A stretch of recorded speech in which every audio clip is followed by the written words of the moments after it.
সামিয়া লামিয়া।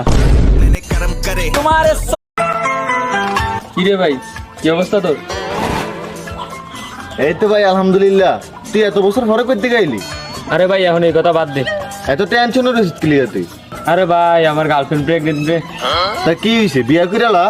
সমস্যা তো এটা না যে ওর প্রেগনেন্ট, সমস্যা হলো কি এইটা এর সেম টাইমে আমার বউ বেড়া প্রেগনেন্ট। ছি ভাই, তাহলে আর পরে কি হইলো? এখন আর কি হইব, এখন আমি দুজনেরই সত্যি কথা কয়ে দিছি, দুজনই আমার সাথে। বাহ ভাই, তুই আসো পুরা চাঙ্গা মাঙ্গা। তাহলে এরপরও তুই এত চিন্তা আসলি কি লিগে?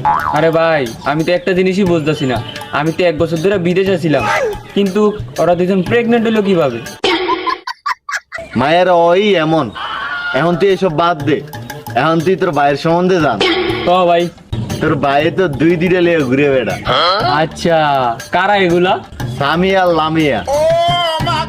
আচ্ছা, তাহলে তোর বউর আর তোর গার্লফ্রেন্ডের নাম কি? সামিয়া লামিয়া।